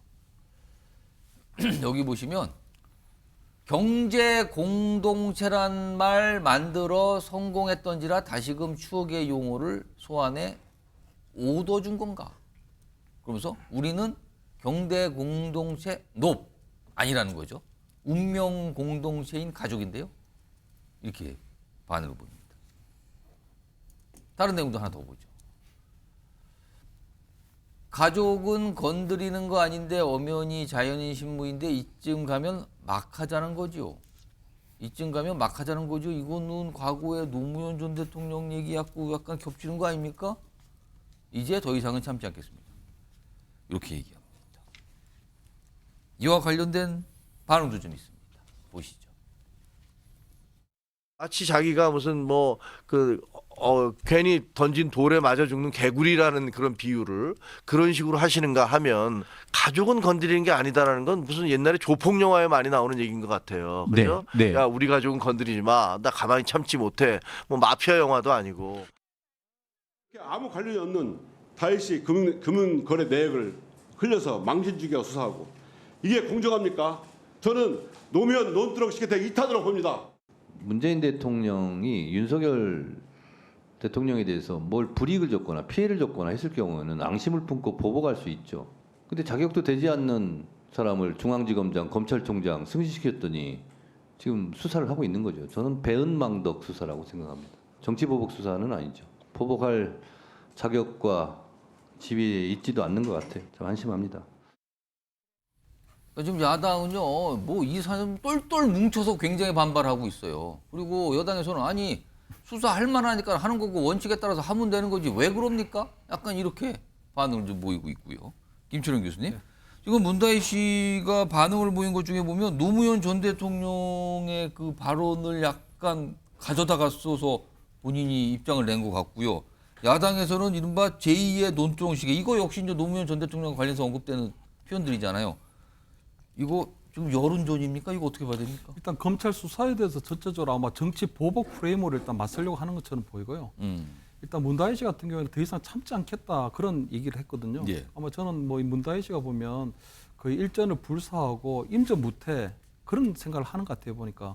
근데 저는 문다희 씨가 저렇게 자꾸 이 페이스북이나 이런 SNS에 글 올리는 게 좀 부적절해 보이는 게 굉장히 좀 철없는 딸로 보이거든요. 왜냐하면 이 모든 사단이 보면 본인 때문에 벌어진 거예요 지금. 사실 엄격히 따지고 보면 그렇게 보이죠. 그러니까 결혼 이후에도 계속적으로 부모로부터 어떤 생활비를 보조받고, 그다음 태국에서 어떤 이혼하고 난 다음에 다시 또 청와대 들어가 살고, 그러고 난 다음에 결국 어머니인 김정숙 여사한테 뭉칫돈 받게 된 것도 결국 본인 때문에 벌어진 사단이거든요. 그 모든 것들이 지금 아마 어떤 뭐 이 노무현 대통령 그 문재인 대통령에 대한 어떤 뇌물죄로 지금 엮여 있는 상황인데. 본인이 지금 또 아버지하고의 어떤 운명 공동체라 그래서 본인도 또 지금 아버지를 또 끼워놓고 있는 상황이거든요. 근데 저는 어제 보면 그 문재인 전 대통령이 보면 SNS에 그 통도사에 있는 메밀밭을 바라보는 동영상을 뒷모습이 나왔죠?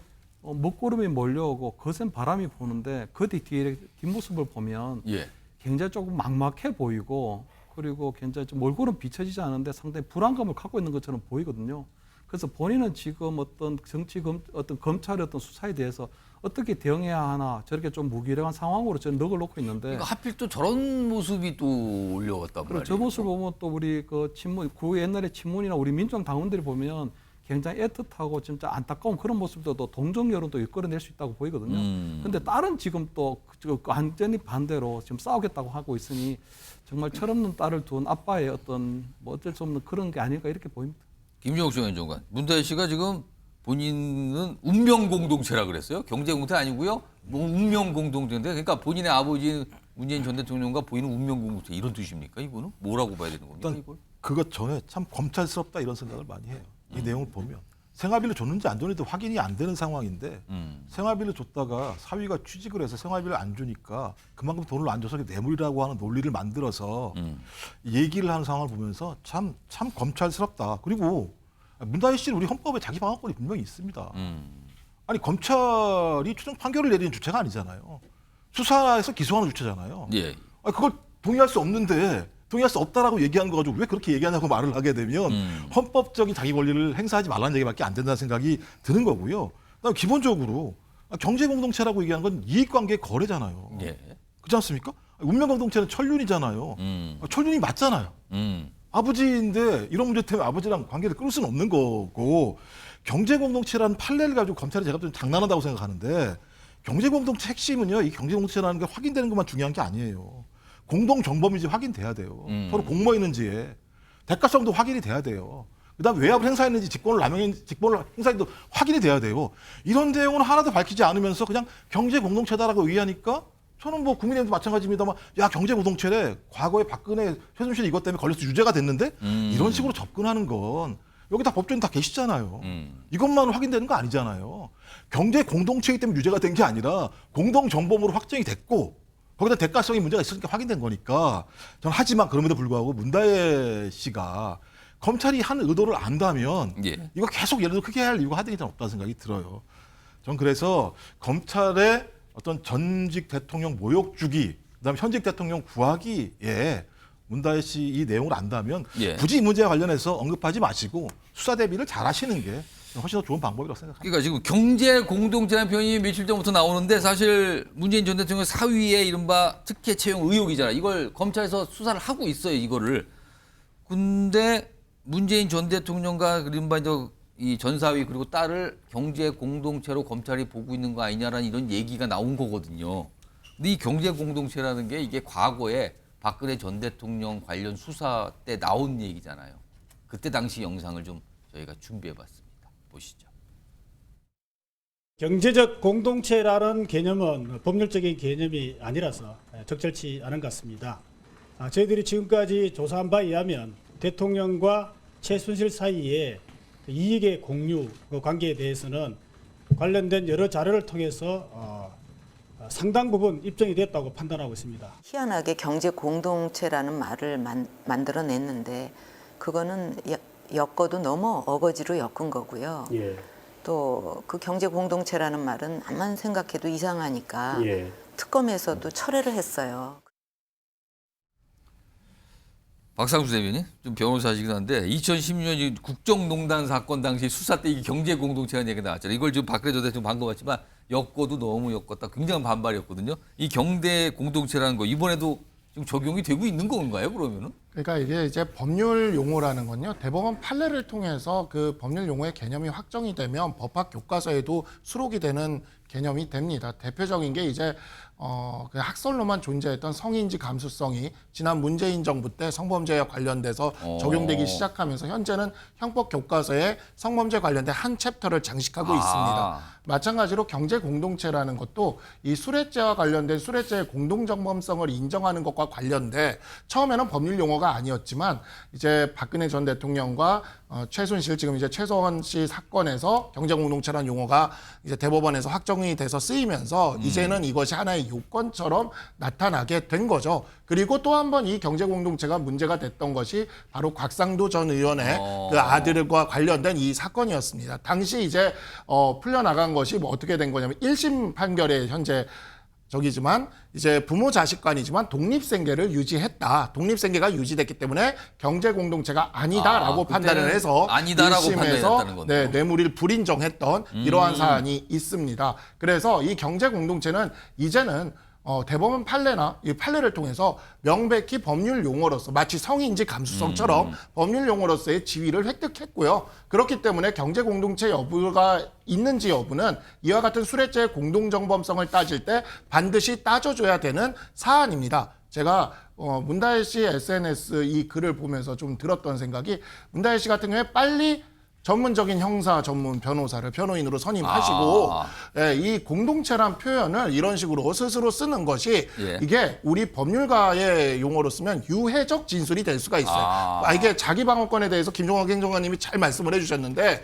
자기방어권을 적절히 행사를 해야 되는 겁니다. 그래서 이렇게 운명 공동체다. 경제 공동체, 운명 공동체 하면 유사한 느낌을 주지 않습니까? 이런 식의 용어를 스스로 언급하는 것은 유해적 진술로서 이 경제 공동체에 대한 법리적 판단에 유해적인 그런 내용이 될 수가 있습니다. 그렇기 때문에 빨리 변호사를 선임하시고 변호사의 적극적인 어떤 그 자문을 받으면서 이런 SNS 글도 신중하게 올리실 것을 정말 이거는 변호사의 입장에서 드리는 조언이다라고 좀 말씀을 드리겠습니다. 문다혜 씨 아버지 문재인 전 대통령도 법조인 아닙니까? 그러니까 뭐 따님이 쓰는 것까지 아버지가 다 이렇게 어떻게 하기가 힘들었겠죠. 네. 알겠습니다. 아무튼 뭐 갑자기 좀 법적 조언까지 해주셨는데, 그런데 이 경제 공동체 이 개념 사실은 박근혜 전 대통령 국정농단 사건 때도 이게 적용이 됐고 이번 건도 이게 얘기가 나오고 있거든요. 근데 이거에 대해서 국민의힘 내에서 며칠 전에 이분은 오늘 보니까 살짝 약간 비꼬는 역할을 많이 하시는군요. 말씀을 들어보니까 이것도 약간 그런 맥락인데 들어보겠습니다. 문재인 대통령에 대해서 그 문다혜 씨와 함께 경제 공동체 법리를 적용해서 수사를 하고 있다고 전해지고 있습니다. 당신들이 그토록 환호했던 경제 공동체 법리 이제 당신들에게 적용이 되고 있습니다. 강성필 부위원장, 네. 당신들에게 이제 적용되고 있다. 그때 그거 써먹더니 이제 당신. 이거 뭐 엄청난 비판인데요. 어떻게 들으셨습니까? 그러니까 그 전에 박근혜 전 대통령 때 아무래도 윤석열 현 지금 대통령께서 수사하지 않으셨습니까? 아마 김재원 저 최고위원도 아마 윤석열 전 대통령이 검사 시절에 수사 아마 받으셨을 겁니다. 그리고 뭐 김재원 뭐 최고위원이 뭐 말실수 많이 하신 걸로 이미 알려진 분 아니겠습니까?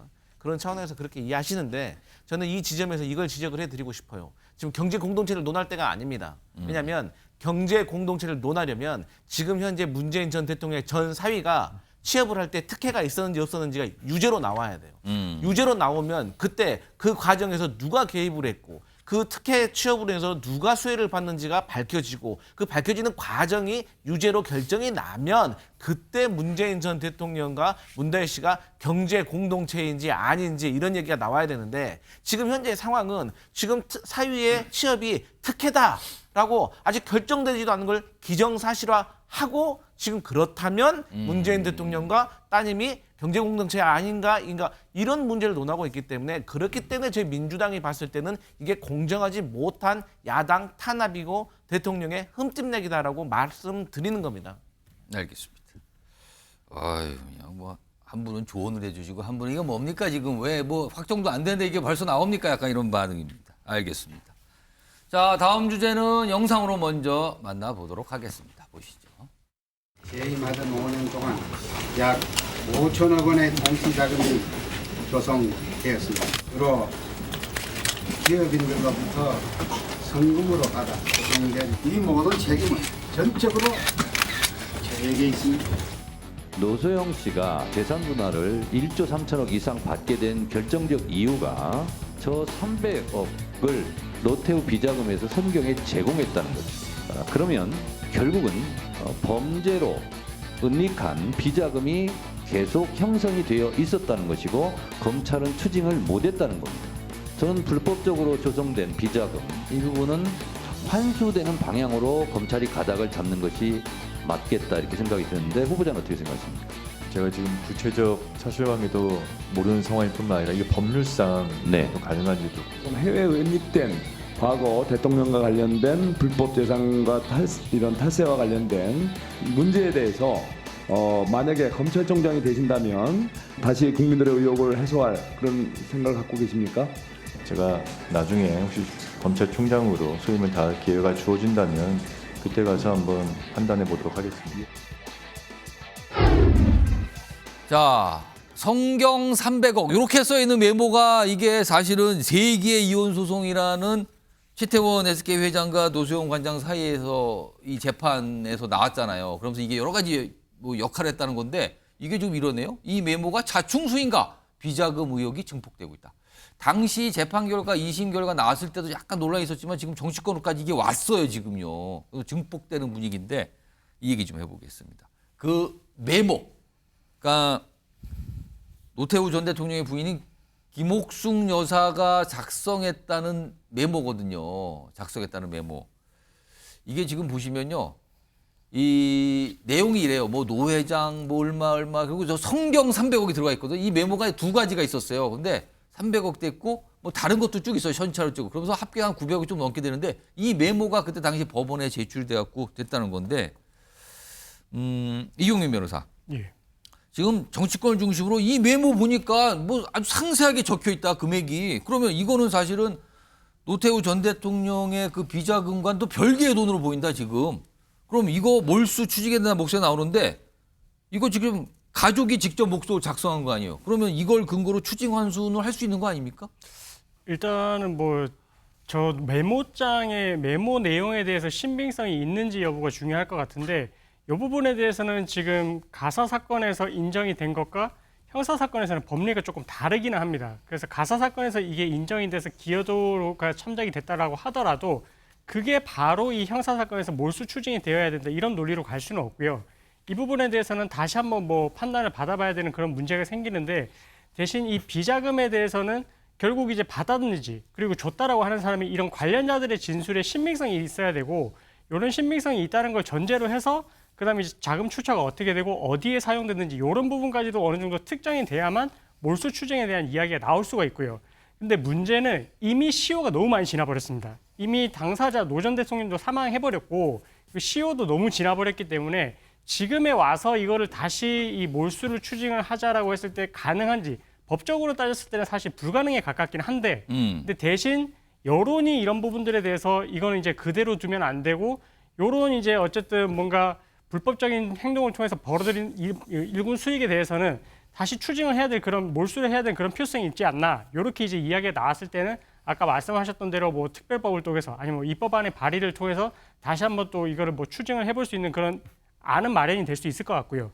근데 그게 과연 가능할지 여부에 대해서는 일단은 뭐 추가적으로 법리적인 검토도 좀 이루어져야 될 것 같습니다. 근데 이 이혼 소송 2심에서 이 메모의 신빙성을 인정하고 그 선경 300억을 된 게 넘어갔다.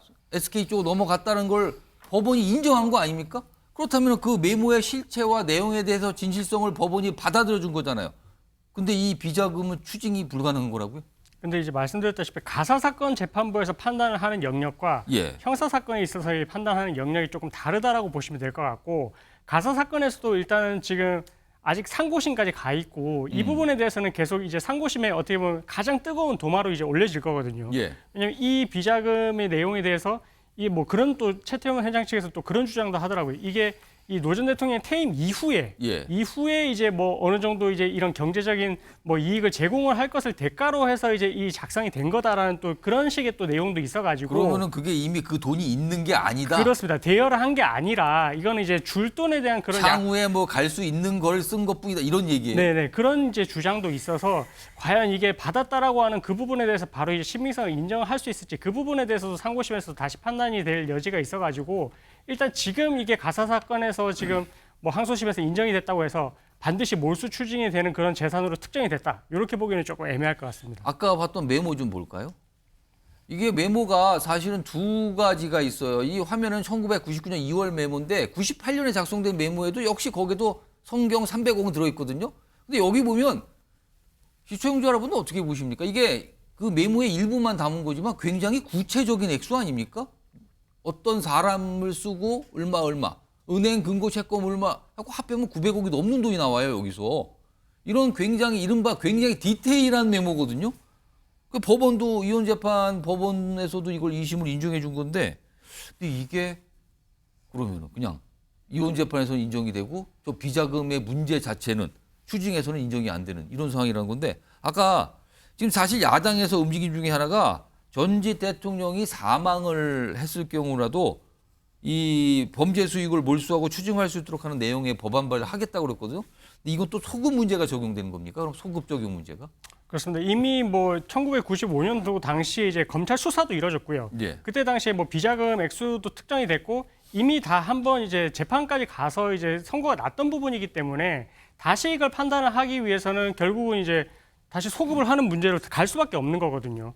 그래서 이 부분에 있어서는 사실 좀 예외적인 거여가지고 뭐 특별법을 통해서 이제 소급해서 적용하기로 한다라는 그런 내용이 들어가야만 이게 뭐 몰수 추진이 가능한 부분이라서 그건 말씀하셨다시피 이 법안을 통해서 조금 이제 보완이 되고 해야만 가능한 부분인 것 같습니다.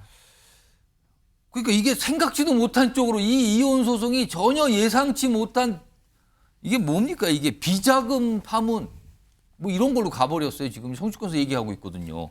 이런 상황에서 김옥숙 여사와 관련된 어떤 뭐 기부금이 있거든요. 화면 좀 보겠습니다. 이걸 보시면 그러니까 노재원 운영 센터에 그러니까 아들이잖아요. 아들이 운영하고 센터. 여기에 5년간 147억 원을 기부했다. 그리고 노태우 센터 설립에 5억 원을 기부했다. 총 152억 기부인데 근데 강성필 부위원장. 네. 김옥숙 여사는 사실 뚜렷한 경제 활동을 하지 않는 걸로 알려져 있잖아요. 근데 150억에 이르는 거액의 기부가 있어요. 이걸 어떻게 봐야 되는 겁니까, 이거는? 그러니까요. 이 뚜렷한 경제 활동이 있다고 하더라도 이렇게 수백억의 재산을 가질 수가 있으려면 대한민국 국민 웬만한 모든 사람들이 알고 있는 경제 활동의 성과가 있는 사람들의 어떤 내용이 아닐까 싶은데 어쨌든 대통령 퇴임 후에 뚜렷한 경제활동이 없던 김옥순 여사가 이렇게 아들이 운영하고 있는 센터에 147억, 뭐 몇 년, 한 5년 동안 기부를 한 겁니다. 그리고 또 최근에 노태우 센터에도 어쨌든 5억 원을 출연했다는 것은 아무래도 노태우 전 대통령의 재임 시절에 숨겨놨던, 쉽게 말해서 은닉 재산이 있지 않았으면 이것이 불가능하지 않았을까. 노태우 전 대통령은 사실은 비자금 의혹의 대상자였고 수사도 받았잖아요. 근데 사실은 거의 모두 추징당했다고 알려지고 있거든요. 근데 이렇게 나오는 거 보면 그거 이외에 뭐가 더 있는 거 아니냐 이런 겁니까 그러면은? 그래서 이제 뭐 저희 야당의 지지자들은 뭐 예. 이런 말 있잖아요. 진실은 지각하더라도 반드시 출석한다. 그러니까 그때 당시에 저희가 뭐 제대로 찾아내지 못했던 또 그 어떤 것이 있었다고밖에 생각하는 것이 합리적인 의심이 아닐까 그렇게 생각을 해봅니다. 일단 이 비자금과 관련해서요. 이혼 소송 뭐 결과 나왔을 당시에 나온 얘기가 좀 있습니다. 들어보겠습니다. 지금 뭐 비자금 뭐 거기에 이제 너무 뭐 초점을 맞추고 계신데 오늘 판결 내용을 봐도 그게 비자금이다 이렇게 인정된 바는 없고 비자금과 관련해서는 형사처벌을 받으셨고 문제됐던 돈은 추징금을 전액 완납했던 그런 관계라 그게 비자금인지 아닌지는 저희는 뭐 알 수가 없고 저희 SK의 성장이 불법적인 비자금을 통해서 이루어졌다. 또 제6공화국의 후광으로 SK 역사가 전부 부정당하고 그 후광으로 저희가 사업을 키웠다라는 판결의 내용이 존재하고 있습니다. 이는 사실이 아닙니다. 이경규 변호사, 그럼 최태원 회장 쪽에서는 그 비자금 자체는 존재한 게 아니다. 있지도 않은 거다. 그냥 메모로만 그냥 있었을 뿐이지 존재하지 않은 거다. 이런 건가요, 지금? 뭐 그렇습니다. 지금 이제 항소심에서 이렇게까지 재산분할 액수가 커지게 된 것은 결국 이제 노 전 대통령의 이런 비자금이 성경의 이런 발전을 하는 데 있어서 이제 어쨌든 기여를 한 게 크다라는 부분이 이제 참작이 된 부분이거든요. 그렇죠. 그게 인정이 되면서 이게 커져버린 거잖아요. 예, 그래서 이제 이렇게 덩어리가 커진 건데 최태원 회장 측에서는 아니다. SK는 이제 그것과는 별개로 SK 자체가 가지고 있는 경쟁력이 있었기 때문에 이렇게까지 성장할 수 있었다. 이런 걸 이제 주장을 하는 것 같거든요. 그리고 무엇보다도 본인이 이제 자수성가형 그런 사업가가 아니라 부모님으로부터 이제 승계상속형 예. 사업가라는 걸 강조를 해가지고 어떻게 보면 좀 특유 재산이 많았다. 그래서 이 재산분할 대상에 있어서 1조 3천억 이 정도까지 갈 게 아니라 그 덩어리 자체도 작게 해서 이거를 재산분할 대상으로 봐야 된다 이렇게 주장을 하고 있어서 사실 이 비자금 문제에 대해서도 물론 이제 하나의 또 사실심에 상고심에서 이제 판단의 대상이 될 테지만 요것과 또 추가로 해서 정말로 이제 최태원 회장이 기여가 맞는지 아니면 그 선대 회장의 기여가 높은 걸로 봐야 될지 이런 것까지도 좀 고려를 해가지고 아마 상고심에서 결정이 날 것 같습니다. 그러니까 상고심 역시 이 비자금 부분을 인정할 것이냐 말 것이냐 이게 또 쟁점인 거군요. 그러면. 그렇습니다. 이제 이 비자금의 존재 자체가 인정이 되는지에 따라서 항소심 법원의 판단의 그런 법리가 똑같이 올라갈 수가 있는 것도 맞거든요. 그래서 그렇게 되면은 사실 대법원에서 다시 뒤바뀌는 게 없어지기 때문에 이게 그때에서는 이제 판결도 확정이 되고 이 판결금을 마련을 하기 위해서는 또 SK에서는 또 경영권 또 문제도 생길 수가 있어가지고 이 부분에 대해서는 치열하게 법리적으로 이게 다툼이 예상이 됩니다. 김준영 교수님. 예. 그러니까 이게 가만히 보니까 노세용 관장이 이혼 소송을 하면서 뭐 본인의 어떤 증거로서 저 메모, 또 관련된 무슨 약간 뭐 증서 같은 것도 있다고 그러잖아요. 그걸 제시했는데 이게 지금 생각지도 못하게 일각에선 그래요. 이게 정치권까지 얘기가 나오는 거 보니까 이거 괜히 생각지도 못한 자충수 아니었냐. 이게 비자금 의혹을 더 키워놓은 거 아니냐. 이런 얘기가 나오네요, 지금요. 근데 어쨌든 이제 보면 이제 노태우 전 대통령이 보면 국민들로부터 존경받는 대통령은 아니었거든요. 어쨌든 본인이 어떤 쿠데타로 집권을 하게 되고 또한 비자금 대통령으로 남게 되고 근데 어쨌든 그 비자금에 대해서 5천억 원 정도의 비자금을 조성할 수밖에 없었고 그 부분에 있어서 국민들에게 잘못을 그때 인정했잖아요. 용서를 구했고요. 그리고 아마 그 추징금도 다 납부를 한 걸로 알고 있거든요. 그렇다고 알려줬단 말이에요? 근데 보면은 결국은 이제 이런 비자금 메모를 통해서 결국은 아버지의 어떤 권위나 명예가 떨어지는 것보다는 노세훈 관장이 얻게 된 경제적 실리가 너무 크거든요. 지금 1조 원이 넘는 이자료를 받게 되고 두 번째는 아마 저는 1심대가 아닌 2심대 이런 것들을 냈다는 것 자체는 법의 허점도 충분히 알고 있었을 거로 보이거든요. 예. 이 부분의 비자금에 대해서 아마 지금 몇십 년 전에 어떤 비자금 실제를 추적하기도 곤란하고 그다음 몰수하기도 힘들고 사실상 불가능하다. 또 힘들 거다는 것도 알고 있기 때문에 그러나 아버지 얘기가 또 나오면서 비자금 뭐 또 나오는 거잖아요. 이건 사실 또 굉장한 불명예일 수도 있잖아요. 굉장히 불명예일 수 있는데 어차피 뭐 이 노태우 전 대통령이 가지고 있는 부분이 아까 말씀드린 것처럼 그렇게 국민들로부터 존경을 받고 굉장히 국민들의 기억 속에 남는 대통령이 아니고 어쨌든 쿠데타 대통령, 비자금 대통령 남아 있기 때문에 아마 그 부분에 대해서는 아마 지금 살아계시는 어머니의 조언을 따랐지 않았을까 이렇게는 보입니다. 아무튼 이게 생각지 못한 상황으로 정치권으로 약간 얘기가 넘어가 버렸어요. 그래서 정치권에서 글쎄 이걸 그냥 지켜만 봐야 되는 겁니까? 이런 얘기까지 하고 있는 거죠.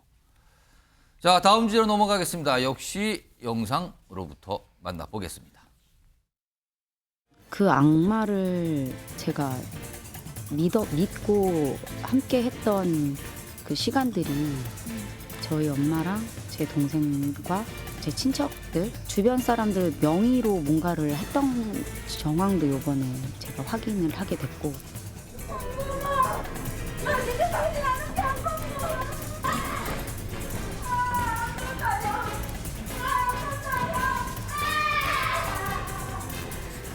남현희 씨와 공모한 게 맞습니까? 아니면 혼자 범행 계획 세우신 거예요? 피해자분들께 죄송합니다.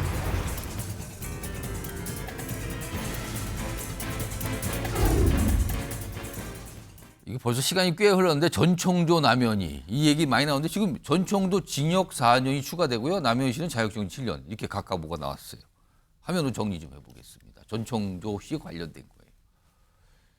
이게 보면은요. 지금 오늘 나온 게 있어요. 이게 징역 4년이 선고됐는데 앞서서 징역 12년이 있었거든요. 이거는 뭐 재벌 3세 4층 뭐 30억 투자 사기 등 이거는 많은 분들이 알고 계신데 오늘 나온 건 징역 4년이 추가가 됐거든요. 그래서 뭐 총 16년인데 이경민 변호사? 예. 앞서서 12년 선고 받았는데 이번 4년 건은 뭡니까? 이거는 추가건이 이제 기소가 된 건데 그 남현희 씨의 조카를 골프채로 폭행을 하고 협박을 했다라는 그런 아동복지법 위반과 그다음에 이제 협박죄로 하나 이제 제명이 하나 있고요. 예. 그리고 추가로 그 데이팅 앱을 통해서 만났던 또 4명의 남성이 있는데 그 남성들에게 이제 승마 선수 행세를 하면서 또 추가로 또 이제 사기 피해를 또 입혔습니다. 그때 진짜 많은 분들이 깜짝 놀라는 게 남현희 씨를 만나서 사귀는 과정에 남현희 씨는 여성인데 네. 나중에 다른 또 남성을 사귀었다. 그때는 본인이 여성이라 그러면서 맞습니다. 이게 동시에 진행됐는데 그 건이 이번에 또 나온 거예요? 예. 그래서 그 피해자도 이제 4명이고 추가 피해 금액이 이제 3억 원에 이르러 가지고 요게 이제 병합이 돼서 한꺼번에 재판을 하니까 또 징역 4년이 선고가 됐고요. 예. 그래서 이제 지난 2월에 있었던 12년에 이 오늘 선고된 이 4년이 추가가 되는 것으로. 그 별건이 추가가 된 거군요. 맞습니다. 4년이. 예. 그래서 그럼 16년이 된 겁니까? 그렇게 일단 1심이 나온 게. 예, 맞습니다. 그런데 요번에 이른바 그 남성들이 이제 피해자가 된 거잖아요. 뭐 아까 3억 그런 금액 나오는데 근데 이분들은 배상 명령 신청을 했는데 이거는 법원에서 안 받아줬다고요?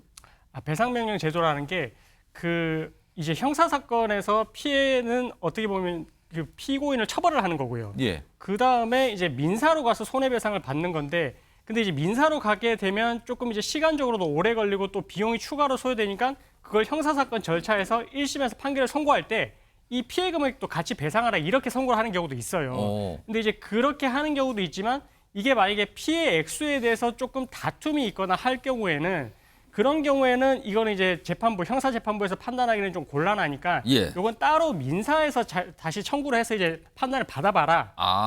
예. 그러니까 이건 여기다 할 게 아니고 민사소송은 별도로 하세요라는 뜻입니까? 그런 취지이지 이 피해 금액이 없어요라는 의미는 아닙니다. 그래서 각하. 그러니까 예를 들어서 기각 이게 아니라 각하라는 표현이 나오는 거군요. 그래서 그러니까 이제 다시 제기를 하세요 이런. 이른바는 그러니까 재판을 요청하셨는데 약간 번지수가 잘못됐네요 이 뜻입니까 그러면은? 그렇죠. 조금 다툼의 여지도 금액적으로 다툴 여지도 있으니까 그 부분에 대해서는 민사에서 증거도 제출하시고 추가로 이제 판단을 받아보세요 이런 취지라고 생각하시면 될 것 같습니다.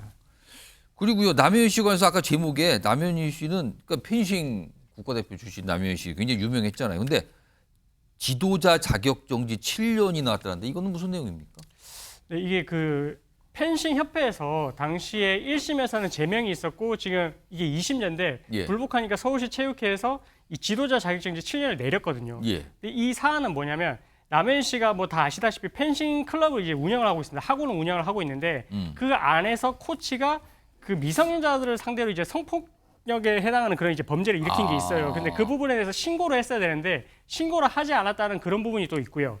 그다음에 그 동업자였던 전총조 씨가 그때 당시에 이제 피해자들에 대해서 명예훼손에 해당하는 발언을 했는데 그 부분은 제지하지 않았고 이제 그거를 방치했다라는 부분에 대해서 두 가지 혐의로 이래 가지고 이렇게 이제 지금 지도자 자격증지 7년에 해당하는 지금 징계가 의결이 된 것입니다. 그럼 남현희 씨는 이걸 지금 인정 못 하겠다.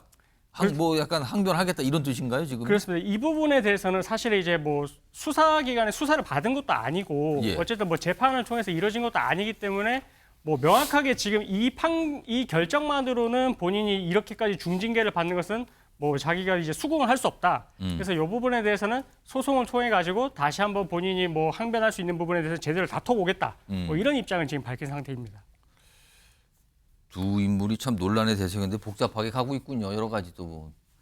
그런데 강성필 부위원장 지금 네. 남현희 씨 쪽 변호인이 한 매체에서 이런 얘기를 꺼내놨어요. 이제 전총조 씨 얘기를 하면서 네. 그러면서 이런 얘기를 하더군요.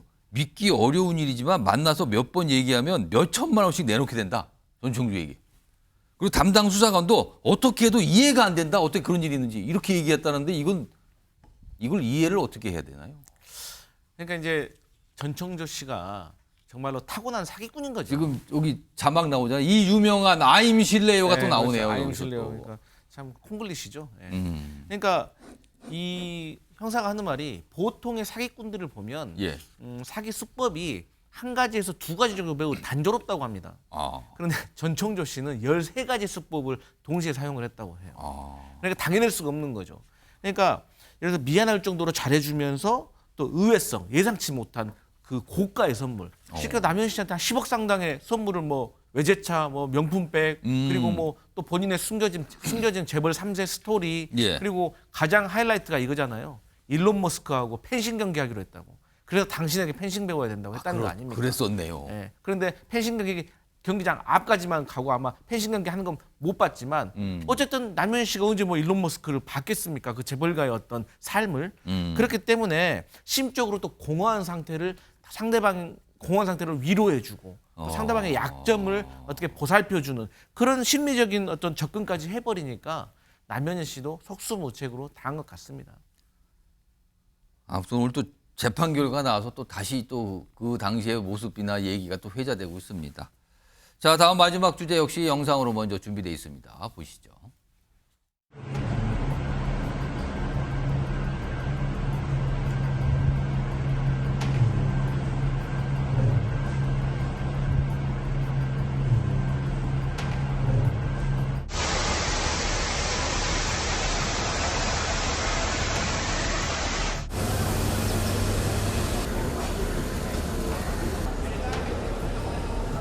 Yang tu pun agak dalam juga kan. Sampai sekarang kita pun tapi insyaAllah saya percaya lah. Kalau tengok keadaan tu dengan kerjasama daripada semua pihak, kita akan menjaga.